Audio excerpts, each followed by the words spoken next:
Star Wars The Rise of Skywalker is now just a little under 2 months away from its official release by Disney and Lucasfilm, creator George Lucas, and even director J.J. Abrams, that is all set and ready to end the Skywalker saga and the sequel trilogy itself. This is Mike Zero. Make sure to subscribe if you're new to the channel for future Star Wars content. Now, I think it's pretty safe to say that by far, the true driving force for the hype of this movie all has to do with Palpatine's return in some way, shape, or form, being portrayed by Ian McDiarmid once more in Episode 9. The only critique that a lot of people have with, of course, Palpatine being in Episode 9 is the fact that he never really died and that he is back in the flesh. But what's really intriguing about this movie is, of course, all of the different twists and turns that will be applied to Palpatine in The Rise of Skywalker that's going to change how we view the prequels and the originals as a whole. Now, on top of all of this, these past couple of weeks or so, we've been learning a whole lot more about this film, and when it all comes down to one of the concept art descriptions, this is where things begin to get very exciting for Episode 9. Now, specifically, what's really intriguing about all of this is that shot descriptions of a sequence where it's explained that both Rey and Kylo Ren are said to be inside of Palpatine's throne room, where it's explained that Sidious is said to have both Rey and Kylo Ren in a force-freeze state. Sidious is described to be telling both Rey and Kylo Ren vital secrets about the dark side of the Force, where it's explained that Palpatine is described to be telling them a massive secret related to Anakin Skywalker, and that Sidious explains that during his travels to one of the Dark Temples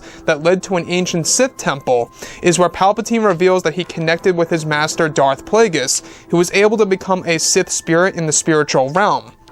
and that Plagueis was able to master the ability to eternal life after all. It's said that during Palpatine's time in the Sith Temple is when Plagueis told Palpatine about Shmi Skywalker and for Palpatine to initiate the birth of Anakin Skywalker by using Shmi as a vessel. It's said that this was Darth Plagueis' idea from the very start and not Palpatine's after all. Though Plagueis is unable to manifest himself into physical form, his consciousness remains in the spiritual realm, formless but of energy, along with many other Sith spirits called Sith Wraiths, now trapped in the realm forever, guiding other dark side users over time. This is also to be revealed to both Rey and Kylo Ren that changes how fans will view the prequels and the originals, and the character of Palpatine and Plagueis overall.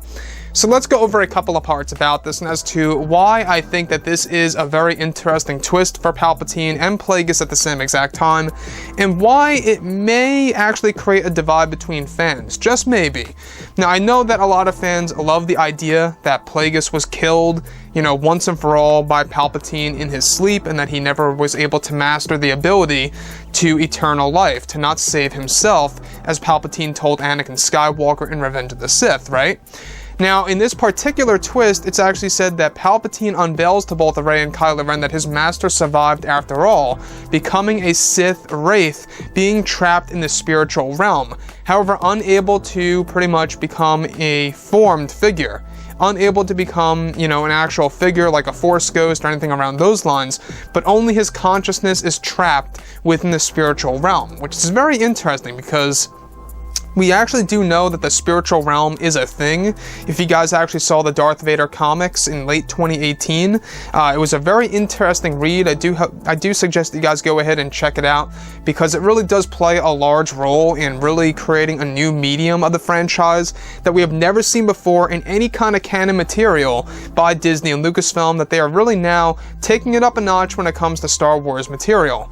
Now, the other thing that I do want to go over is the fact that Plagueis is the one who came up with the idea of Palpatine focusing on Shmi Skywalker to use her as a vessel to initiate the birth of Anakin, and hence that would lead to the birth of Luke. Now, that's a very interesting thing here, the fact that Palpatine in a way was the one who initiated the Skywalker bloodline, and how that bloodline ultimately went up against him. And the fact that now Palpatine has to deal with Kylo Ren, another Skywalker bloodline member, and even Rey, his own granddaughter, which is what the leaks actually connect to, the fact that Rey is going to be the granddaughter of Palpatine. Somehow, some way, Rey's parents will be explained in Episode 9 and their connection to Palpatine.